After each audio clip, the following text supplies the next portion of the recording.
तो कहानी शुरू होती है और हमें मैरोबॉन नामी एक घर को दिखाया जाता है। काफी अरसे से ये खाली पड़ा था, लेकिन अब रोज मैरोबॉन अपने बच्चों को लेकर यहाँ आई थी। उनके बच्चे काफी डरे सहमे थे, ऐसे जैसे पास्ट में उनके साथ कुछ बुरा हुआ हो। छोटा बच्चा सैम अपनी मॉम से पूछता है, क्या वो यहाँ तो नहीं आ जाएगा? जवाब में उसकी मॉम कहती है, नहीं, वो यहाँ नहीं आ सकता। हम सब यहाँ मिलकर खुश और सेफ रहेंगे। ये सब अब ये गाँव घूमने के लिए निकल जाते हैं, जहाँ इनकी मुलाकात होती है एली नामी एक लड़की से। बातों ही बातों में एली इनकी दोस्त बन चुकी थी। वो उन्हें पूरा गांव घुमाती है और बीच पे भी ले जाती है। इनके दिन अच्छे गुजरने लगे थे, लेकिन फिर बदकिस्मती से रोज की तबीयत खराब रहने लगी। एक दिन उसने जैक को अपने पास बुलाया और उसे कहा, तुम हमेशा अपने बाकी बहन भाइयों का ख्याल रखना, कभी उनसे दूर न रहना। जिसके बाद वो एक लेटर की तरफ इशारा करते हुए मर जाती है। उसकी मौत ने जैक यानी उसके बड़े बेटे को हिला के रख दिया। वो अब अपने बहन भाइयों को बुलाता है और अपनी मोम का लिखा हुआ लेटर पढ़ता है, जिसमें उन्होंने लिखा था कि तुम चारों हमेशा एक साथ रहना और जब तक जैक 21 साल का ना हो जाए तब तक मेरे मरने की खबर बाहर नहीं जानी चाहिए, क्योंकि यूएसए में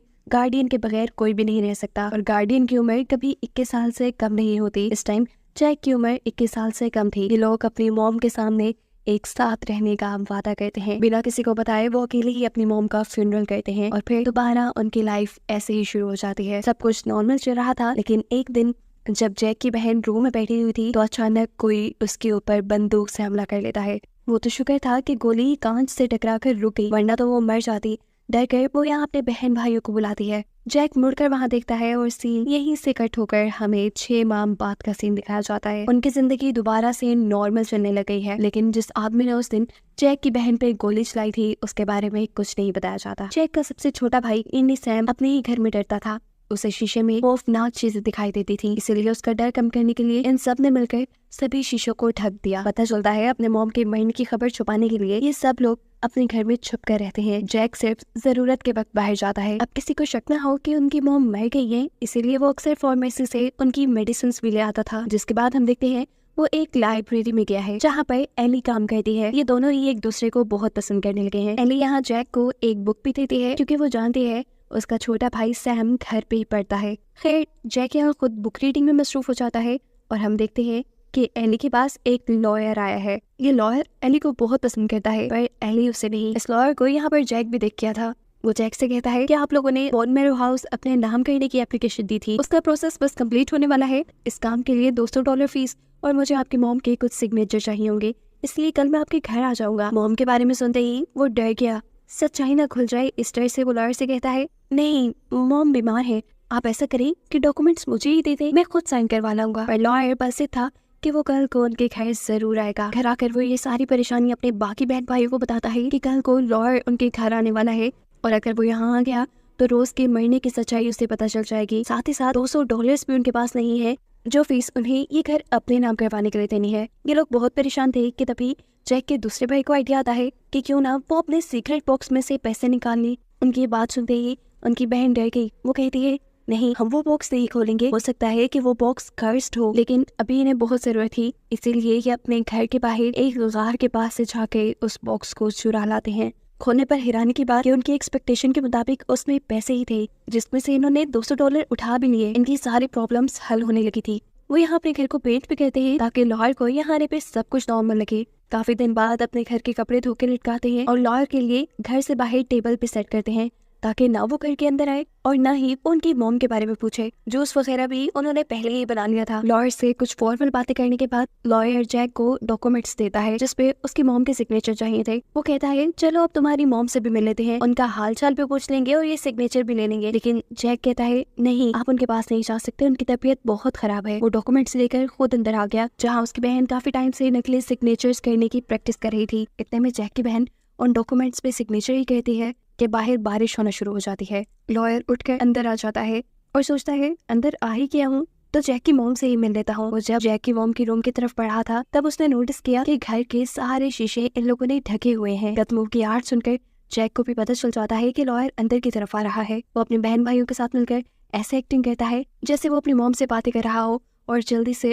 रूम से बाहर आ जाता है। लॉयर ने जैसे ही अंदर जाना चाहा तो जैक कहता है, नहीं, आप अंदर नहीं जा सकते, मॉम बहुत ज्यादा हाइपर है, अभी प्लीज खामोश रहें। लॉयर को भी ज्यादा परवाह नहीं थी, उसे तो सिग्नेचर मिल गए थे, पैसे मिल गए थे, जो लेकर वो यहाँ से चला जाता है। इनका प्लान सक्सेसफुल होने पे ये सारे बहन भाई मिलकर आज पार्टी करते हैं और गेम खेलती हैं।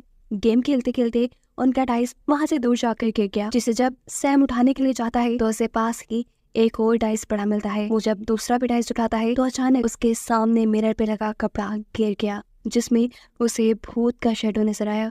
वो जोर जोर से चिल्लाने लगा। जैक और सभी लोग वहां पर आ गए। जैक इस टाइम सैम के साथ अपने सभी बहन भाइयों को कहता है कि जाकर टेंट में छुप जाओ। ये टेंट सैम ने अपने खेलने के लिए बनाया था। वो नोटिस करता है कि इस शीशे के ऊपर लगी सीलिंग उनकी टूट रही थी। जहाँ चढ़कर वो सीलिंग के अंदर देखता है तो वहाँ सच में एक भूत था, जिसे देखते ही उसके सर में दर्द हो गया। वो नीचे गिरा और बेहोश हो गया। उसे होश आया तो उसने खुद को भी टेंट के अंदर पाया। उसकी बहन उसे कह रही थी कि हमने वो पैसे लेके बहुत गलत किया। मैं तुमसे कह रही थी ना, हमें वो पैसे नहीं लेने चाहिए। मुझे पता है ये भूत अपने पैसे वापस लेने के लिए आया है। इसीलिए अगले दिन जैक का भाई अपनी छत के ऊपर जाकर चिमनी से वो सारे पैसे सीलिंग में फेंक देता है। सीन कट होकर हम एली को देखते हैं, जो लाइब्रेरी जाने के लिए तैयार हो रही थी। उसे रास्ते में लॉन मिलता है, जो लाइब्रेरी तक जाने के लिए उसे लिफ्ट देता है। रास्ते में वो एली से जैक की फैमिली के बारे में बात कर रहा था कि बहुत अजीब फैमिली है, ना किसी से घुलती मिलती है, ना बात करती है। उसके बहन भाई तो घर से बाहर भी नहीं निकलते और उन्होंने घर के सारे शीशे ढके हुए हैं। मैंने तो सुना है कि उसके डैड सीरियल किलर थे। ये सारी बातें सुनकर एली कहती है हमें इसकी परवाह नहीं होनी चाहिए, ये उनकी लाइफ है और उनका पर्सनल मैटर है। खैर अगले दिन हम देखते हैं कि जैक और एली दोनों ही समुद्र के पास मिले। यहाँ एली जैक से पूछती है कि मैंने सुना है तुम्हारे डैड एक क्रिमिनल थे, एक सीरियल किलर। जो सुनते ही जैक उठ बैठा। वो एली से कहता है उस आदमी की तो बात ही मत करो, कितना टॉर्चर किया उसने हमें, तुम नहीं जानती। एली को लगा कि उसने जैक को डिस्टर्ब कर दिया है, इसीलिए वो जैक को रिलैक्स करती है। और दूर खड़ा लॉयर ये सब चीज देखकर बहुत ज्यादा जेलस हो जाता है। हर इस टाइम जैक घर आ जाता है और घर आते ही उसने अपने आप को कमरे में बंद कर लिया। उसका छोटा भाई जो काफी टाइम से अपनी मॉम के रूम में जाना चाहता था, वो मौका पाते ही अपने मॉम के रूम की कीज चुरा कर उनके रूम में चला गया। वो यहाँ अपनी फैमिली फोटो देखता है और अपनी मॉम की चीजों को हाथ लगाकर उन्हें याद करता है। इसके बाद वो खिड़की से बाहर देखना चाहता था, जिसके लिए वो जैसे ही एक स्टूल के ऊपर चढ़ता है तो वो नीचे गिर जाता है। उसके नीचे गिरते ही यहाँ सामने लगा मिरर के ऊपर से कपड़ा भी नीचे गिर गया। मिरर में वो देखने से डरता था, इसीलिए उसने मिरर का ही कपड़ा अपने ऊपर ओढ़ लिया। और जब एक आंख से उसने मिरर में देखा तो उसे अपना आप बहुत बड़ा दिखाई दिया। उसने जोर से चीख मारी और फिर सीन यहीं से कट हो गया। हम देखते हैं कि अब ये चारों बहन भाई एक साथ बैठे हैं। जैक की बहन उसे बताती है कि सैम मॉम के रूम में गया था, वहां जाते ही शीशे पे लगा कपड़ा उतर गया और मुझे लगता है ये सब वो भूत कर रहा है।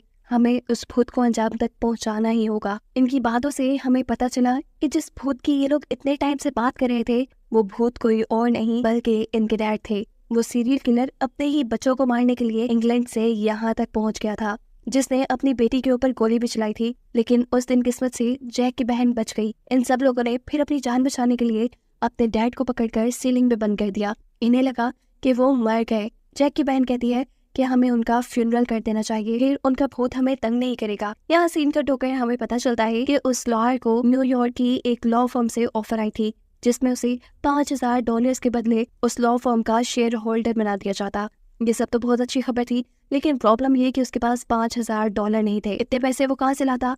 तभी उसकी नजर पड़ती है न्यूज़पेपर पे, जिसमें खबर लिखी थी कि जैक के डैड एक सीरियल किलर जेल से $10,000 लेकर भाग गए हैं। अब था तो वो खुद भी लॉयर। कड़ी से कड़ी मिलाते हुए उन्हें याद आया कि कैसे जैक ने $200 एक साथ उसे कैश दे दिए थे। जरूर जैक के डैड उसके पास ही आए होंगे और उन्हीं में से $200 इसे दिए गए। वो सोचता है कि क्यों ना अगर वो जाकर जैक को ब्लैकमेल करे तो उसे इस आदमी की चुराई $10,000 में से $5,000 मिल सकते हैं। ये सोचते हुए वो जैक के घर आ जाता है और जैक को सारी बात बताते हुए कहता है मैं जानता हूँ तुम्हारे डैड एक सीरियल किलर है, वो जेल से $10,000 चुरा कर भागे हैं और मुझे ये भी पता है कि वो पैसे तुम्हारे पास हैं, उसी में से तुमने मुझे $200 दिए थे। मैं ये भी जानता हूँ कि तुमने अपनी मॉम के नकली सिग्नेचर किए हैं। ये सारे मामला अगर बिठाना चाहते हो तो मुझे आसानी से $5,000 दे दो, मैं तुम्हें कुछ नहीं कहूंगा, नहीं तो तुम्हारी सच्चाई मैं सबको बता दूंगा। लेकिन इन सब लोगों ने तो मिलकर पैसों का बॉक्स ऊपर सीलिंग में फेंक दिया था, जिसे लेने के लिए इन्हें सीलिंग में जाना पड़ता। लेकिन वहाँ ये लोग कैसे जाते? वहाँ तो इनके डैड का भूत था। ये लोग एक बहुत बड़ी प्रॉब्लम में आ सकते थे अगर ये उस लॉयर को पैसे न दे दे। खैर फिलहाल ये सब लोग सोने के लिए चले जाते हैं क्योंकि रात हो गई थी। लेकिन जैक का दूसरा भाई सोता नहीं।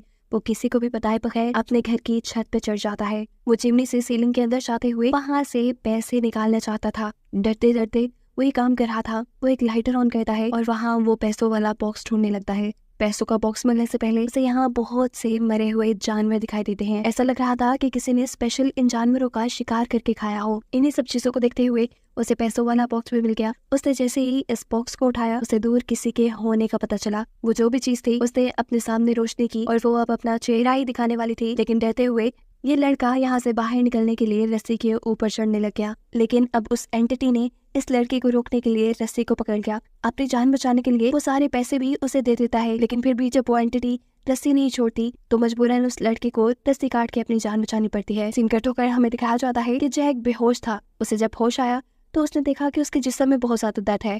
साथ ही साथ उसकी छोटी बहन अपने भाई की पट्टी कर रही है। ये लोग बहुत ज्यादा डरे हुए थे।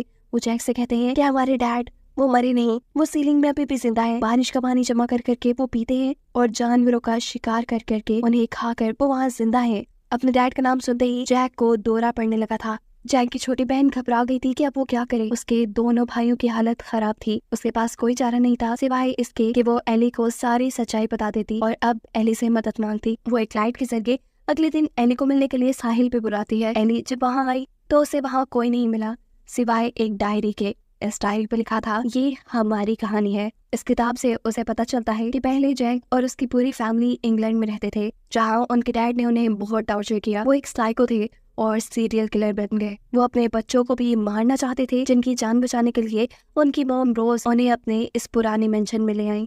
कहानी यहाँ से फ्लैशबैक में चली जाती है और हमें वो सीन दिखाया जाता है जिस दिन इन लोगों के डैड ने आकर जैक की बहन के ऊपर हमला किया था। इसे देखते ही जैक की बहन डर गई थी। उसने यहाँ जैक को बुलाया। जैक भी अपने डैड को देखते ही डर गया, लेकिन उसके ऊपर जिम्मेदारी थी अपने बहन भाइयों की, जिन तीनों को वो यहाँ सीलिंग में छुप जाने को कहता है और खुद अकेले अपने डैड से निपटने के लिए जाता है। असल में जैक की मॉम अपने हस्बैंड के चुराए पैसे भी यहाँ ले आई थी ताकि उनके बच्चों का फ्यूचर सिक्योर रहे। जैक अपने डैड से कहता है, तुम ये पैसे लो और शराफत से हमारी जिंदगी से चले जाओ, हम तुम्हें कुछ नहीं कहेंगे। लेकिन वो आदमी तो एक सीरियल किलर था, पैसे लेकर वो उनकी जान कैसे छोड़ देता। वो यहाँ जैक के ऊपर ही हमला कर देता है। इससे पहले कि वो जैक को मार डालता, जैक के हाथ में पड़ा हुआ चाकू वो अपने डैड के गले में स्टैब कर देता है। लेकिन अफसोस कि उसके इस हमले से उसके डैड मरे नहीं। कुछ ही देर बाद वो उठ खड़ा हुआ और जैक का पीछा करने लग गया। जैक जिसे लगा था कि उसके डैड मर गए, वो यहाँ से भागते हुए अपने घर जाना चाहता था। उसके पीछे उसके डैड आकर उसे एक पहाड़ी से धक्का देकर गिरा देते हैं। नीचे गिरते ही वो जख्मी होकर बेहोश हो गया, जबकि उसके डैड चले गए दोबारा उसी के घर। वो इस मर्तबा दरवाजे के बजाय चिमनी से ही उनके घर के अंदर जाते हैं, जहाँ जाते ही सबसे पहले उसके हाथ लग गए उसके तीनों ही बच्चे, जिन्हें जान से मारने के लिए वो उनके ऊपर हमला करने ही वाला था। दूसरी तरफ हम देखते हैं कि जैक को भी होश आ गया। वो अपने बहन भाइयों को बचाने के लिए जल्दी से उठकर अपने घर की तरफ भागता है और सीन अब कट होकर दोबारा प्रेजेंट में शिफ्ट होता है। प्रेजेंट में हम देख रहे हैं कि लॉयर जैक से पैसे लेने के लिए जैक के घर आया, लेकिन घर पे उसे कोई भी नहीं मिला। वो लोग कहाँ गए होंगे? लॉयर को इस चीज की परवाह नहीं थी, उसे सिर्फ पैसे चाहिए थे, जिसके लिए वो सबसे पहले रोज का कमरा चेक करता है और यहाँ उसे ये बात पता चल जाती है कि रोज मर गई है और ये लोग रोज के जिंदा होने का ड्रामा करते हैं। पैसे ढूंढते ढूंढते वो ऊपर अटारी तक आ गया, जहाँ जाकर वो देखता है कि अटारी का कमरा ईंटें लगाकर सील किया गया है। वो समझ गया कि जरूर इन्होंने पैसे यहीं रखे होंगे। वो हथौड़ी से इस अटारी को तोड़ देता है और अंदर हम 3 लोगों की लाशें देखते हैं। ये 3 लोग कोई और नहीं बल्कि जैक के तीनों बहन भाई थे। और यहाँ कहानी में सबसे बड़ा ट्विस्ट ये रिवील हुआ कि उस दिन जब इनके डैड इस अटारी में आए तो उन्होंने आते ही अपने तीनों बच्चों को मार डाला था।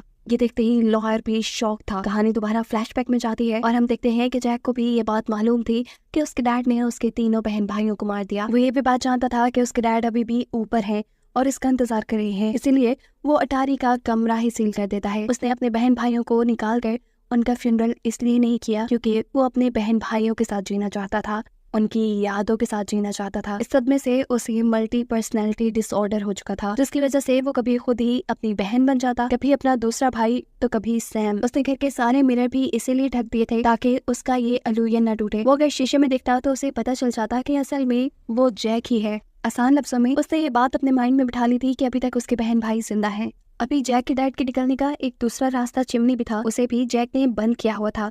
अब सीन कट होकर हम एली को देखते हैं जो ये सारी बुक पढ़ रही है। इसमें असल में जैक ने ही अपनी कहानी लिखकर एली को बता दी। ये सारी कहानी पढ़ते ही वो जैक के घर जाती है, जहाँ वो देखती है कि जैक अब अपनी बहन की तरह बातें कर रहा था। उसे जैक के घर से कुछ और आवाजें भी आई। चेक करने पे उसे पता चला कि लॉयर उनके घर पे है, जिसे चेक करने के लिए वो ऊपर अटारी तक पहुंच जाती है और वहाँ का मंजर देख के वो भी शॉक थी। वहाँ 3 लाशें पड़ी हुई थी जो कि जैक के बहन भाइयों की थी और चौथा लॉयर भी जिंदगी मौत से लड़ रहा था। उसके अंदर जाते ही अटारी का दरवाजा बंद हो जाता है और उसे यहाँ दिखता है जिंदा जैक के डैड, जो एक सीरियल किलर है जो उसे भी मारने के लिए उसके ऊपर हमला कर देते हैं।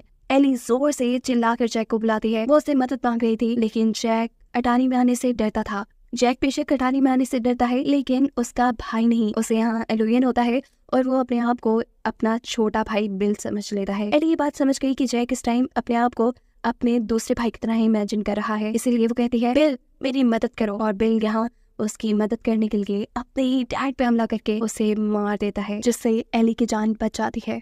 यही से सीन कट होकर हमें काफी सालों बाद का सीन दिखाया जाता है। अब हमें पता चला कि एली ने जैक से शादी कर ली थी। वो उसके साथ रहती थी और साथ ही साथ उसका इलाज करवा रही थी। डॉक्टर यहाँ एली को जैक के लिए कुछ मेडिसिन लिख कर देते हैं और एली को मशवरा देते हैं कि तुम उस पागल आदमी को छोड़कर चली जाओ, पर एली ऐसा नहीं करती।